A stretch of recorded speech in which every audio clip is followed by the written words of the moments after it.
વરસાદનો માહોલ હોય અને કામ ઉપર જવાનું મન થાય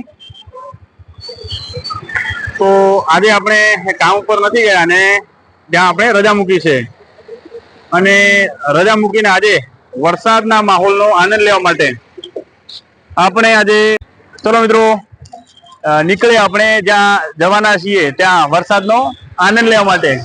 તો અહીંથી આપણે શરૂ કરીએ આપણી જર્નીને। તો તમે જોઈ શકો છો કે આ જે પુલ છે એ પુલ ઉપર થી આપણે થઈને પસાર થઈ વરસાદ પણ ચાલુ થઈ ગયો છે અને આપણે વરસાદનો આનંદ લેવા માટે નીકળી ગયા છીએ।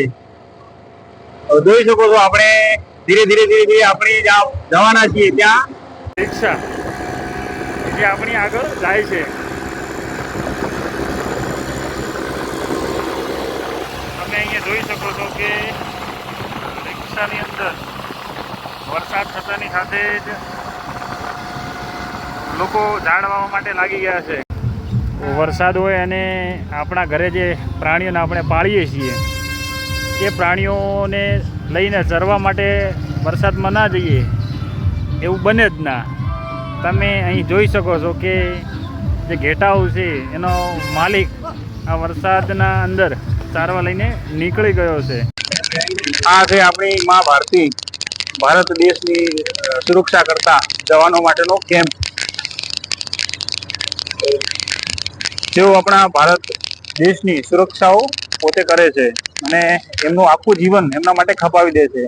એમની જ સામે જોઈએ તો આપણી જે ગુજરાત રાજ્યની સૌથી મોટી કૃષિ યુનિવર્સિટી જ્યાં પાક સંશોધન થતા હોય છે અને એની સામે જે છે આપણે જેની વાત કરી રહ્યા હતા એ બીએસએફ આખરે આવી જ ગયો। બીએસએફ કેમ બોર્ડર સિક્યુરિટી ફોર્સ જેનું ઓળખ ચિહ્ન તોપ સામે મૂકેલું જ છે અને એની જ નજીકમાં જે છે ઉત્તર ગુજરાતનો સૌથી મોટો ડેમ કે જે બનાસ નદી ઉપર આવેલો છે। બનાસ નદી જેનો જે દરવાજા છે સામે તમને દેખાય। ગામડાની સાદગી અને ગામડાની સુંદરતા એ તો જે ગામડામાં રહેતા હોય એ જ જાણી શકે। બાકી તો બધા ખાલી વિડીયો ફોટો જ જોઈને મજા લે। એટલે જ્યારે સમય મળે ત્યારે ગામડાની મુલાકાત લેવી જોઈએ અને ગામડામાં રહેતા હોય તો એ સૌથી સારામાં સારું ઉત્તમ। વરસાદના લીધે જુઓ પાણી અહીંયા ભરાયું છે। આપણે જ્યાં આવવાના હતા તે જોઈ શકો છો આપણે બનાસકાંઠા જિલ્લાના દાંતીવાડા તાલુકાના રાણીની ટૂંક ખાતે આજે આપણે જવાના હતા જેની મજા લેવા માટે ઘરેથી નીકળ્યા હતા। સામે એનો દૂરથી નજારો જોઈને પણ તમને ખબર પડી જશે કે કેટલી મજા છે પહાડોની અંદર અને વરસાદની ઋતુની અંદર પહાડોની જે સુંદરતામાં વધારો જોવા મળે છે એ તો આપણે ત્યાં જઈને જ મહેસૂસ કરી શકીએ।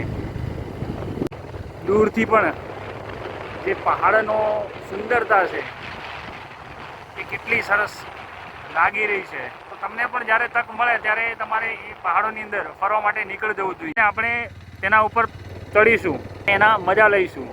વરસાદની સુંદરતા જ કંઈક અલગ છે। જુઓ નજીક જતાં પહેલાં આપણે થોડાક હોલ્ડ કર્યા છે અને એમના વ્યૂ એંગલ લેવા માટે જોઈ શકો છો કે મારી સાથે આવેલો મારો મિત્ર પોતે વિડીયો ફોટો લઈ રહ્યો। મને જ્યારે પણ સમય મળે છે ત્યારે હું તો નીકળી જ પડું છું કે વરસાદી માહોલ હોય કે ના હોય પણ ફરવા માટે આપણે જિંદગીનો આનંદ લઈએ છીએ। આપણે આપણી જર્નીને હવે ઉપર ચડવા માટે શરૂ કરીશું ને જોઈએ તો કોણ મંદિર છે કમળેશ્વર મહાદેવ મંદિર પંચધામ રાણી ટૂંક। મહાદેવની વાત કરીએ અને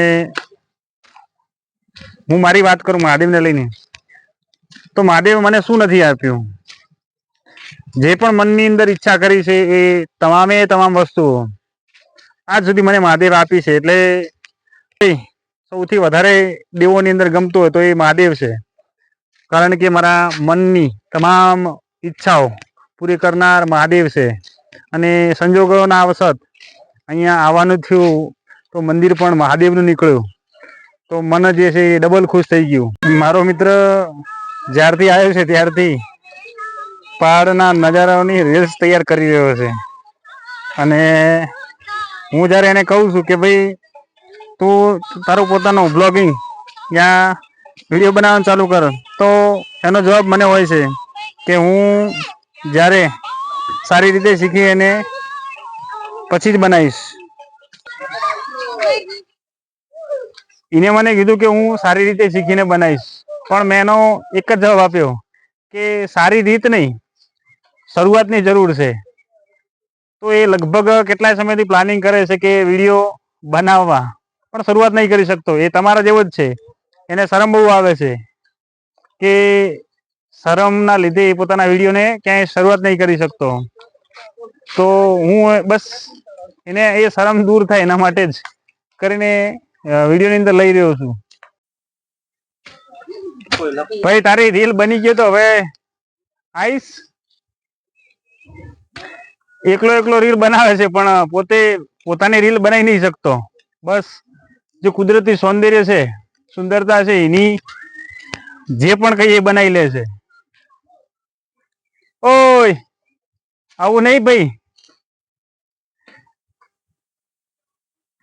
મિત્રો તમે એને શું કહેશો કે શરમના લીધે કઈ કરી નહીં શકતો, વિડીયો બનાવી શકતો નથી? તમારું શું કેવું થાય છે?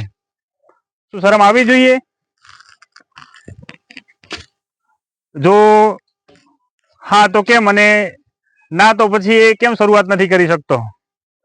એ મને કહે છે છેલ્લા 6-1 મહિનાથી તો પ્લાન કરી રહ્યો છે કે આજકાલમાં ચાલુ કરું, અને હવે આજે ફરી પૂછ્યું કે ભાઈ આજે તો કુદરતી સૌંદર્ય સારું છે અને મંદિર પણ સારું છે, જો શરૂઆત તારે કરવી છે તો એને મને આજે ફરી જવાબ આપ્યો કે હું 1 વર્ષ પછી સારી રીતે શીખીને તૈયાર કરીશ. તો આવી રીતે તમે પણ બાના શોધીને કદાચ તમારું કામ ના ચાલુ કરી શકતા હોય તો આના જેવું ના કરતા કે જે જો અત્યારે એના તરફ કેમેરો કર્યો તો એ નીચું જોઈને ઊભો છે.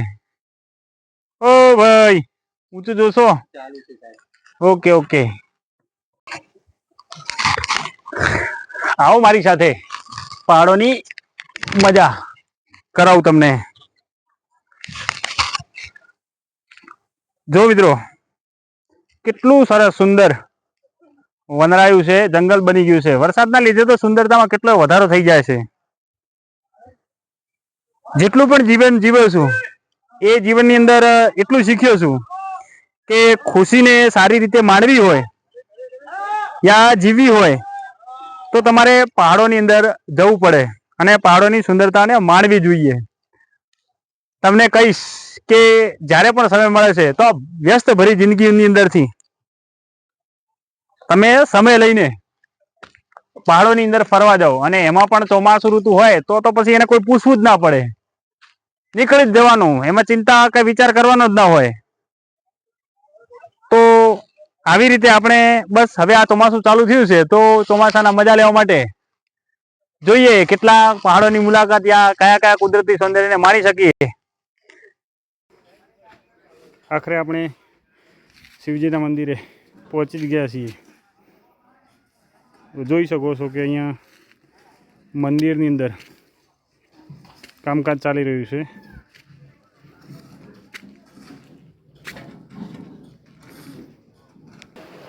મંદિરનું કામકાજ ચાલે છે, તમે જોઈ શકો છો કે જ્યાં ભાવિ ભક્તો મહાકાલના દર્શન કરવા માટે આવી રહ્યા છે. ઉપરથી તમે જોશો તો જુઓ વરસાદ પણ ચાલુ થઈ ગયો છે અને આપણે મંદિરે પણ પહોંચી ગયા છીએ. તો મિત્રો પ્રભુએ આપણને એટલા શક્તિ આપી છે કે આપણે વરસાદની અંદર બચી જઈએ અને તરત જ મંદિરની અંદર દર્શન કરવા પહોંચ્યા છીએ, જ્યાં તમે જોઈ શકો છો કે મહાદેવનું મંદિર જે છે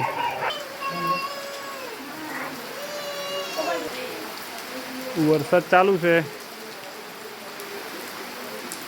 અને આપણે અહીંયા પહોંચી ગયા છીએ મંદિરે. મંદિરને તમે જોઈ શકો છો, આ છે મહાકાળી મા મંદિરનું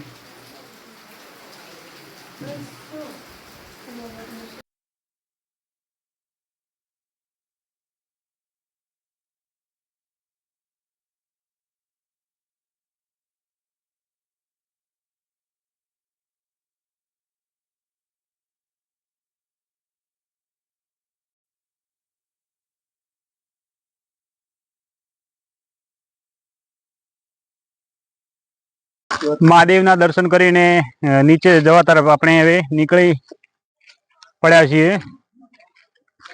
સિઝનનો પહેલો વરસાદ છે એટલે વધારે તો કંઈ એટલું બધું જોવા નહીં મળે. તેમ છતાંય આપણે વચ્ચે વચ્ચે ક્યાંક ઝાડી યા ઝરણા જેવું જો હશે તો ત્યાં પણ જઈશું અને એની પણ આનંદ લઈશું. એટલે આપણે હવે વધારે વિડીયોને નહીં લંબાવીએ અને પ્રયત્ન કરીએ કે ક્યાંય ઝરણા કે કંઈ જોવા મળે છે તો આપણે જોવાનો પ્રયત્ન કરીએ. તો ચલો આવો મારી સાથે, હું તમને બતાવીશ.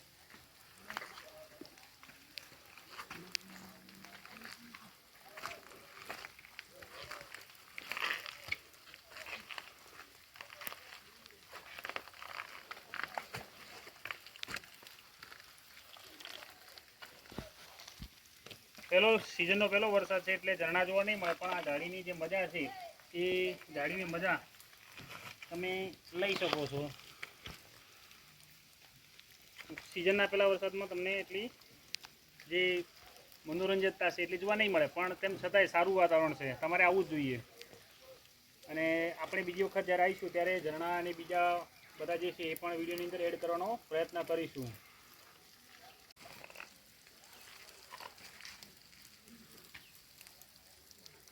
આ છે કુદરતની સુંદરતા.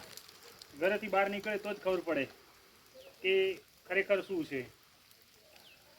તો મિત્રો, આ હતો આજનો આપણો પ્રથમ બ્લોગ કે જેની અંદર આપણે એક પર્વતની અંદર ચાલુ વરસાદની સિઝનમાં મુલાકાત લીધી અને એ મુલાકાત ખૂબ જ શાનદાર રહી.